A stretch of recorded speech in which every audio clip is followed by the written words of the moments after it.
So we just have some brief updates on some guys who are currently on the IL. As you know, yesterday Luis Severino was reinstated from the injured list. He was activated yesterday. He could have been used yesterday. They opted not to, probably because it became a closer game. I anticipate that if the Yankees are in another close game, I start to believe that Severino might actually come into these close games. They would love to have the luxury of bringing him in a blowout, but that might not be a luxury they end up getting down the stretch since this team does not like playing games, that are blowouts. They love playing close games. And another update, I think Herman is going to be activated this week. I believe that was stated already. And Jameson Town will be having a rehab start before any further actions. As for Jonathan Loaizaga, who I understand is a big piece of this bullpen and is the best reliever on this team, he is throwing from 120 feet. They'll see how he is. Then they'll have him throw a bullpen, and they'll see then they'll try to have him go from there. So far, he's progressing nicely. Hopefully, it continues to progress well. Loaizaga is a huge piece of this bullpen, and there's a lot of games I think we end up winning if we have Loaizaga on this roster. Obviously, the offense has to do a job. You have to be in a position to win in order to win these games, and the offense has really not put the Yankees in a position to win baseball games. But having Loaizaga there definitely helps you. Think of that game against Baltimore, that nightmare situation. Maybe the Yankees go to Loaizaga. Maybe Holmes is saved of another inning. And Holmes clearly wasn't pitching well in the rain. He maybe didn't have the greatest grip of the baseball in that wet weather. And with Loaizaga, you definitely trust him to close that game more than you do a second inning of Clay Holmes, especially with his pitch count so high.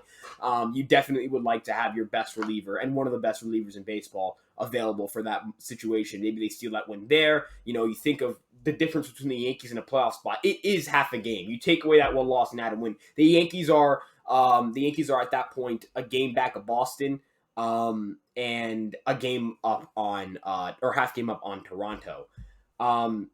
So obviously Loaizaga is just the difference between he is the difference between that fine difference between the playoffs and not making the playoffs.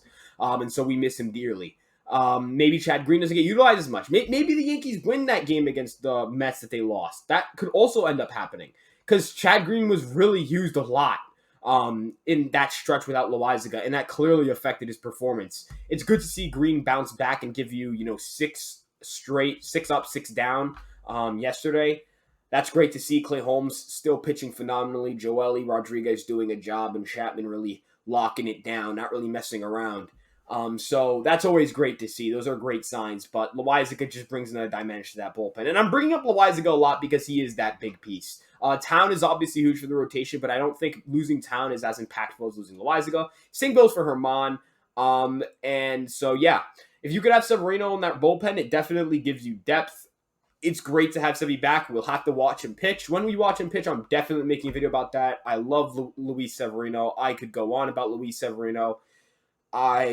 He was my ace. When I first started watching this team, that was my ace. I've watched this team ever since I was little, but understanding baseball and watching the game definitely changes how you watch it. You're a little more into it emotionally because you feel like you can make a right decision. You're like, no, why are you doing this? Why are we doing this? You're angry calling WFAN. Obviously, I don't angry call WFAN. I'm 16, not doing that right now, but I do listen.